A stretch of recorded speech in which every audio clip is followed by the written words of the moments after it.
Nagsimula ang lahat sa isang text. Gabi yun, nasa kondo ko sa BGC, naghahabol ng deadline. Ako si Alex, 29, isang IT consultant. Ang mundo ko ay umiikot sa data, firewalls at lohika. Walang puwang para sa mga bagay na hindi maipaliwanag. Biglang umilaw ang cellphone ko na nasa tabi ng laptop. Kinuha ko. Ang nakarehistrong pangalan sa screen ay ang sarili kong pangalan, Alex, M.E. At sa ilalim nito, isang bagong mensahe. Binuksan ko. 3 salita lang. Huwag kang lilingon. Natawa ako. Isang prank. Siguro isa sa mga kaibigan ko na marunong mag-spoof ng numero. O baka isang kakaibang network glitch. Sinin ko lang at binalik ang atensyon ko sa trabaho. Pero pagkatapos ng ilang minuto, naramdaman ko isang matinding pagnanais na lumingon. Isang kuryosidad na parang nang aakit. Bakit? Anong meron sa likuran ko? Ang pader lang naman ng opisina ko. Pinigilan ko ang sarili ko. Kalokohan. Bulong ko. Pero sa buong gabing iyon, habang nagtatrabaho ako, ramdam ko ang bigat ng espasyo sa likuran ko. Parang may nagbago. Ang dating pamilyar na kwarto ay biglang nagkaroon ng isang sulok na hindi ko nakilala. Ang sulok na nasa aking likuran. Sa mga sumunod na araw, sinubukan kong kalimutan ang text na iyon. Pero may mga nagsimulang mangyari na maliliit na bagay. Mga digital na glitch na hindi ko maipaliwanag. Isang umaga, pagbukas ko ng Instagram, may bagong post sa account ko. Isang litrato na kuha kagabi habang natutulog ako. Ang litrato malabo. Ang kuha mula sa paanan ng kama ko. Nakatutok sa likod ng ulo ko. Walang caption. Tinanggal ko agad. Pimalitan ko ang password ko. Nahack siguro ako, sabi ko. Kinabukasan, ang food delivery app ko ay nag-order ng pagkain sa kondo. Isang order ng dinuguan. Isang pagkain hindi ko kinakain dahil ayaw ko sa dugo. Kinansil ako, pero ang pakiramdam na may ibang kumukontrol sa buhay ko ay nagsimulang lumaki. Ang pinakakaiba ay nangyari sa Spotify ko. Ang playlist ko na puno ng rock at alternative music ay biglang nagpatugtog ng isang lumang-lumang kundiman. Isang malungkot na awit tungkol sa pangungulila. Pinalitan ko ang lahat ng password ko, email, social media, bangko. Nag-install ako ng bagong antivirus software. Ginawa ko ang lahat ng alam ko bilang isang IT professional.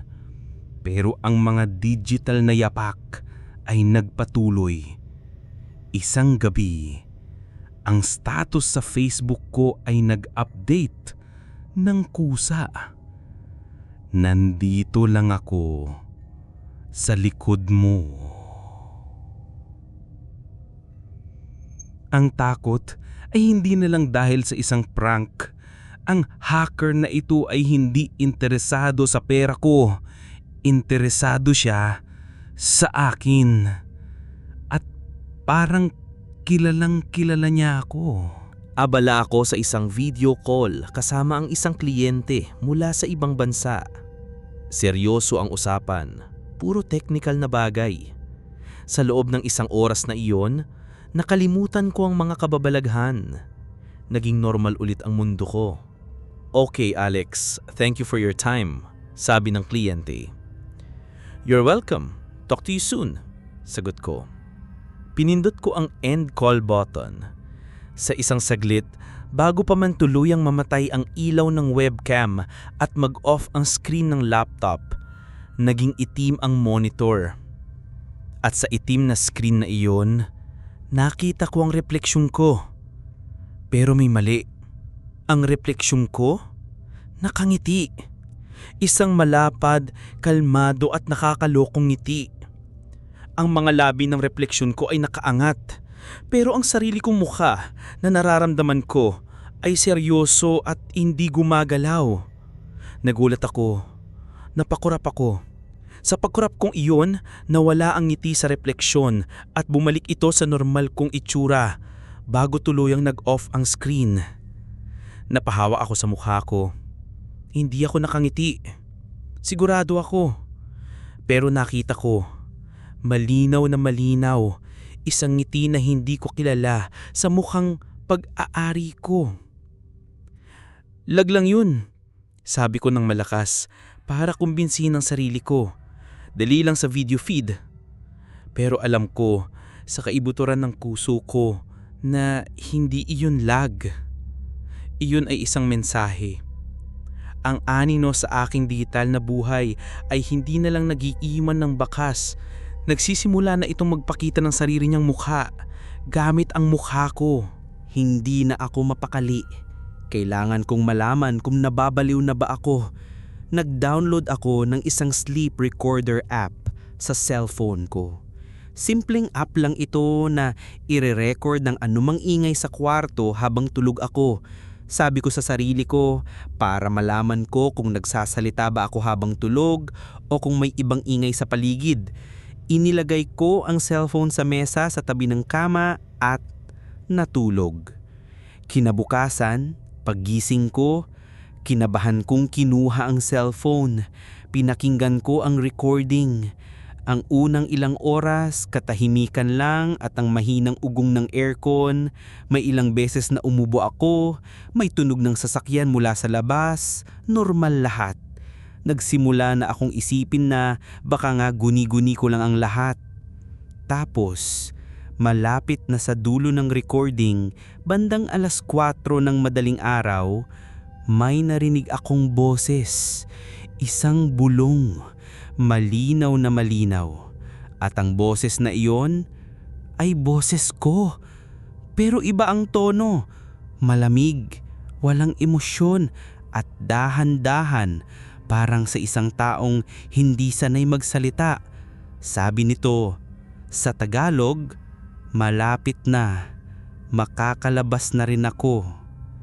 Paulit-ulit kong pinakinggan, boses ko talaga. Pero hindi ako iyon. Sigurado ako, ang paraan ng pagbigkas, ang malamig na kumpiyansa, parang galing sa ibang nilalang na ginagamit lang ang vocal cords ko. Ang multo ay wala na lang sa cellphone ko o sa social media.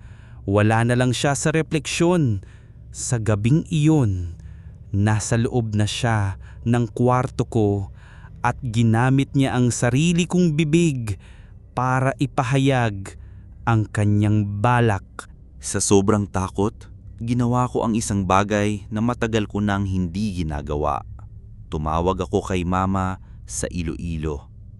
Hindi ko alam kung paano sisimulan, pero ibinuhos ko ang lahat. Ang text, ang social media, ang refleksyon at ang recording. Sa kabilang linya, si Mama ay hindi tumawa o nagsabing nababaliw ako. Nanahimik siya ng matagal. Pagkatapos, nanginginig ang boses niyang nagsalita. Alex, anak, may ikukwento ako sa iyo tungkol sa lolo ng lolo mo. Ikinuwento niya ang isang alamat sa aming pamilya. Ang lolo daw ng lolo ko ay may kakambal. Namatay ang kakambal na ito noong sanggol pa lamang. Ayon sa paniniwala sa kanilang bayan, kapag namatay ang isang kambal, ang kaluluwa nito ay maaaring hindi matahimik. Minsan, nagiging isang dool, isang aninong kambal, isang hindi nakikitang doble na kumakapit sa linya ng dugo ng pamilya. Ang dool, Sabi ni Mama, ay nag-aabang.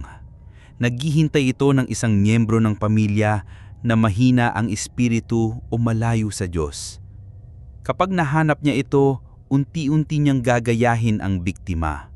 Magsisimula sa maliliit na bagay hanggang sa kaya na niyang kunin ang anyo, ang boses at sa huli ang buhay mismo. Ang layunin niya ay magkaroon ng sariling buhay na ipinagkait sa kanya. Bakit hindi niyo to sinabi sa akin? Nanginginig kong tanong.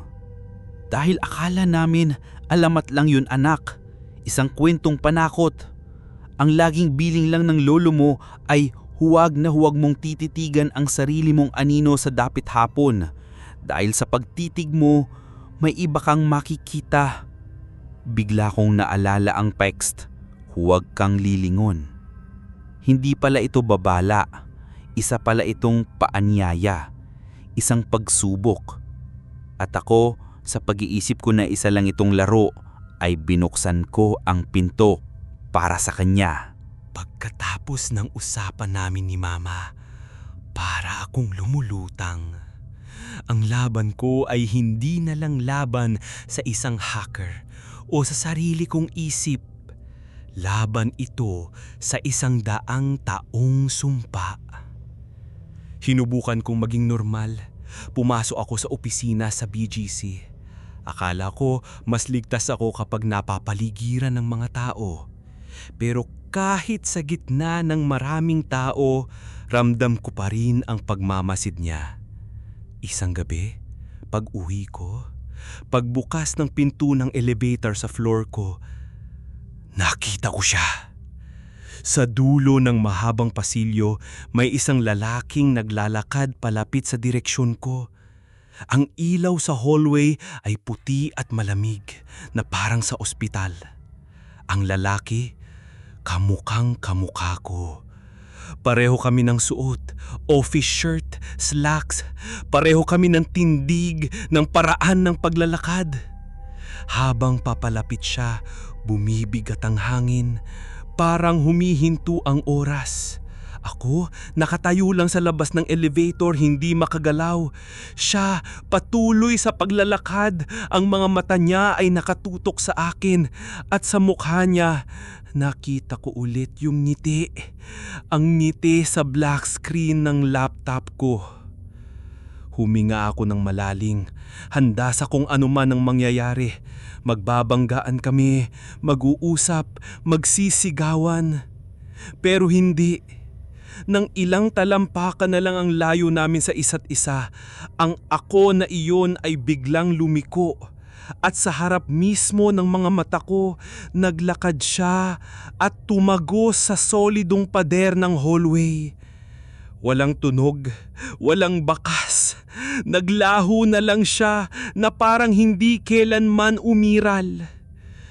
Naiwan akong mag-isa sa pasilyo, nanginginig at pinagpapawisan sa gitna ng malamig na hangin mula sa aircon. Tumakbo ako pababa sa lobby, hingal na hingal. Kuya, pacheck ng CCTV, sabi ko sa gwardyang naka-duty. Sa 25th floor hallway, ngayon lang may nakita akong lalaki. Tumingin sa akin ng gwardya, si Kuya Manny, na may pagtataka. Pero dahil mukha akong takot na takot, sinamahan niya ako sa security room. Hinanap niya ang footage, timestamp 8:09 p.m. Sa monitor, nakita namin ang pinto ng elevator na bumukas. Lumabas ako, nakatayo lang ako doon, naghihintay. Pagkatapos ng ilang segundo, nagsimula akong maglakad mag-isa papunta sa unit ko. Sir, sabi ni Kuya Manny, wala naman pong ibang tao, kayo lang po mag-isa sa hallway. Hindi, meron! Tumingin kang mabuti!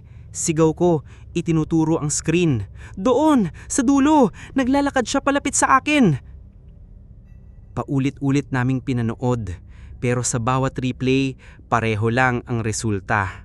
Ako lang, mag-isang nakatayo, mag-isang naglalakad. Ang CCTV, ang mata ng teknolohiyang hindi nagsisinungaling ay nagsasabing wala akong nakita. Tumingin sa akin si Kuya Manny At sa mga mata niya, nakita ko ang awa at kaunting takot. Hindi takot sa multo, kundi takot para sa akin. Akala niya nasisiraan na ako ng bait. Nang gabing iyon, naintindihan ko ang plano ng duol. Hindi niya ako kailangang saktan ng pisikal. Ang kailangan niya lang gawin ay sirain ang tiwala ko sa sarili kong mga mata, sa sarili kong isip. Kailangan niya akong ihiwalay sa realidad para kapag wala nang naniniwala sa akin kahit ako mismo, doon madali na niya akong mapapalitan. Umakyat ako pabalik sa unit ko. Talunan. Umupo ako sa sofa, nakatulala sa kawalan. Paano ko lalabanan ng isang bagay na ako lang ang nakakakita? Paano kung tama sila? Paano kung ako nga ang may problema? Biglang nag-vibrate ang cellphone ko na nasa ibabaw ng mesa. Kinuha ko. Galing na naman sa sarili kong numero, pero ngayon hindi ito text, isa itong picture message. Nanginginig kong binuksan ito. Ang litrato ay isang litrato ng likod ng ulo ko. Kuha mula sa likuran ko, sa loob mismo ng kwarto. Kuha ngayon. Malinaw na malinaw. Kitang-kita ang suot kong t-shirt, ang paraan ng pagkakaupo ko sa sofa. At sa background ng litrato, sa likod ko, nakita ko ang pinto ng aking kwarto. Bahagyang nakabukas. At mula sa siwang ng pinto, may isang pares ng mga matang nakatingin. Mga matang maitim at walang emosyon. Mga mata ko. Napatalon ako at sumigaw. Inihagis ko ang cellphone sa kabilang dulo ng kwarto. Tumingin ako sa pinto ng kwarto ko. Nakasara ito. Pero sigurado ako sa nakita ko sa litrato. Nandito siya. Kasama ko siya sa loob ng unit. Hindi na lang siyang anino sa labas o bulong sa gabi. Kasama ko na siya sa bahay. Nagmamasid, nag-aabang, at kaya niyang gamitin ang teknolohiya para ipakita sa akin na kahit saan ako magtago, palagi siyang nasa likuran ko. Sa gitna ng aking pagkasira, may isang bagay na bumalik sa alaala ko mula sa usapan namin ni Mama. Isang bagay na sinabi niya sa dulo na halos hindi ko na pinansin. Ang sabi ng mga matatanda, sabi niya, ang duol ay kumukuha ng lakas mula sa atensyon, sa takot, sa pagkilala mo sa kanya. Kapag pinansin mo siya, kapag kinausap mo siya, kapag hinanap mo siya, lalo siyang lumalakas. Bigla akong natauhan.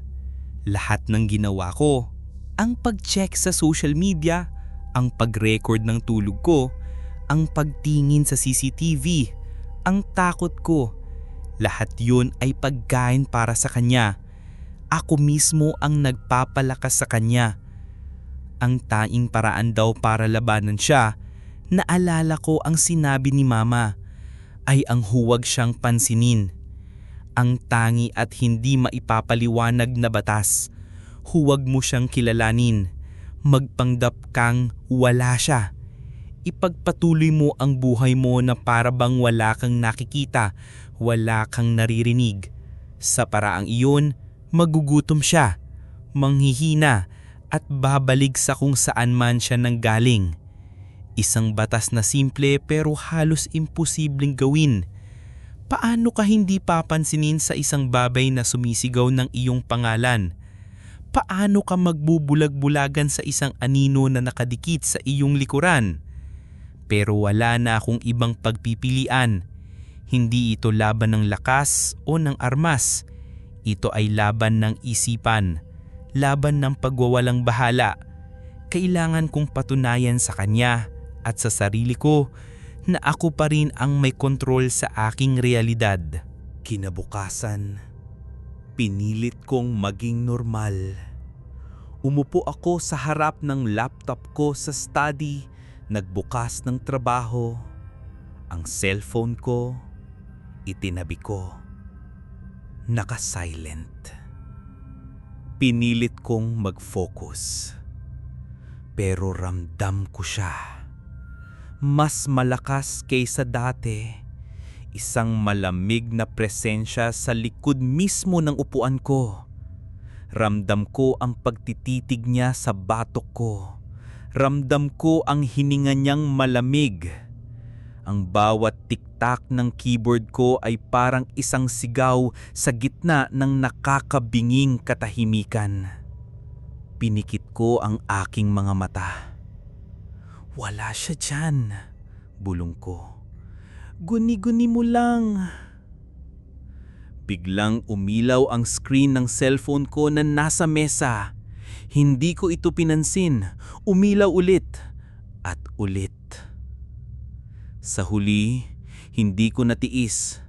Sumulyap ako. Isang bagong mensahe. Mula sa sarili kong numero. Isang mensahe na alam kong darating. 2 salita lang. Lumingon ka. Ang mga kamay ko ay nagsimulang manginig. Ang buong katawan ko ay gustong sumunod. Gusto kong lumingon at harapin siya. Tapusin na ang lahat. Sigawan siya. Sapakin. Kahit ano. Pero naalala ko ang batas. Huwag mo siyang kilalanin. Huminga ako ng malalim. Kinuha ko ang cellphone ko, hindi tinitignan ang screen at pinindot ang power button hanggang sa mamatay ito. Ibinaba ko ito sa mesa. Ibinalik ko ang aking mga kamay sa keyboard at nagsimulang mag-type ulit.